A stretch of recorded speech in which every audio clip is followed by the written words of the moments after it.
The Bayous.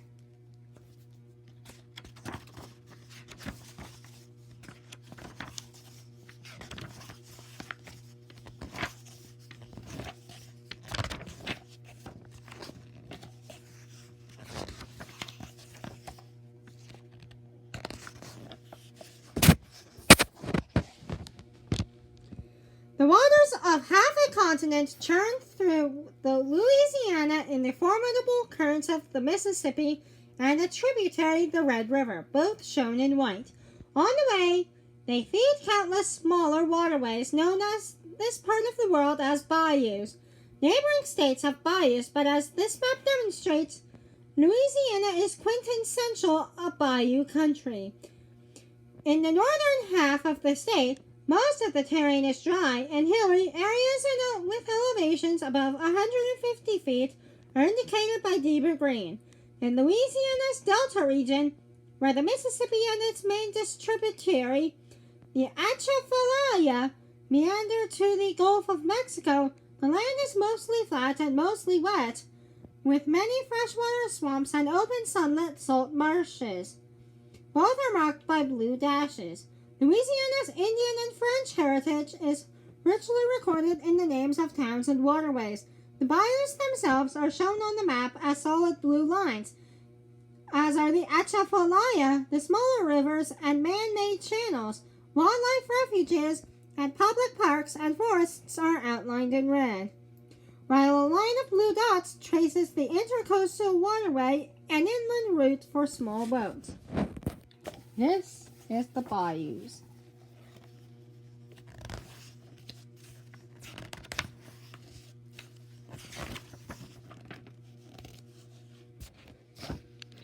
Three of the delta areas that have been formed over the centuries by the Mississippi River, it has shifted its course in the following to the Gulf of Mexico, are shown in blue on the maps above. Each superimposed on an outline of modern southern Louisiana, the St. Bernard Delta began building 47,000 years ago. The La Forge Delta, some 3,500 years ago, and today still expanding delta about 600 years ago. You know the different deltas? St. Bernard Delta, La Forge Delta, and today's delta.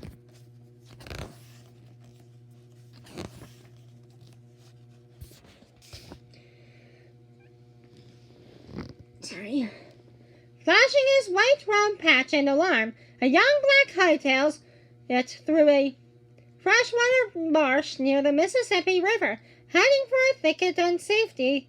The deer of Louisiana's marshes, a subspecies of the common white-tailed deer, have slightly larger hooves for extra support in the spongy terrain. And there's the young buck.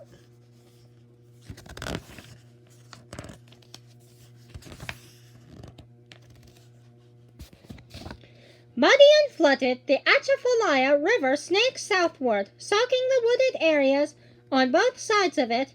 The river, which channels almost a third of Mississippi's water to the Gulf, also shares the Mississippi's burden of sediment, depositing it liberally along the way and changing the look of the land. The long crescent-shaped island at right is slowly being built up by river clay, silt, and sand.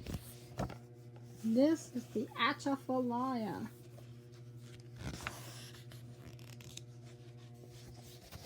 The Mississippi courses swiftly past the sheer face of a bank.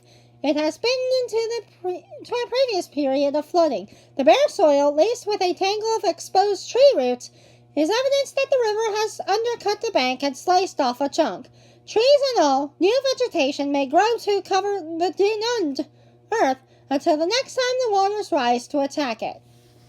The dry ridges that rising from the flooded lowlands are natural levees built by the Mississippi. Such low ridges are formed during successive flood periods when the water overflows its banks and with room to spread, slows and suddenly drops. Much of its sediment, some natural levees have been added to by men. These remain as the river shaped them. Need a river?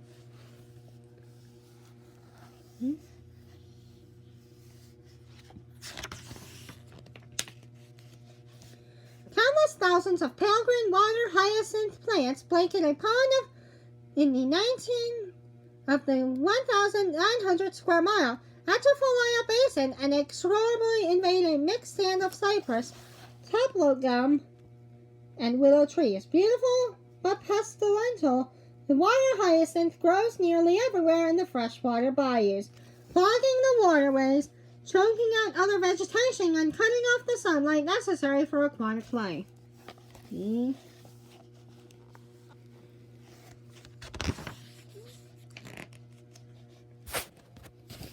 A few miles inland from the Gulf of Mexico, this marshy pond, a so-called mixing bowl, is one of thousands in the southern Louisiana which fresh and salt water blend, producing the brackish broth that fosters rich aquatic life.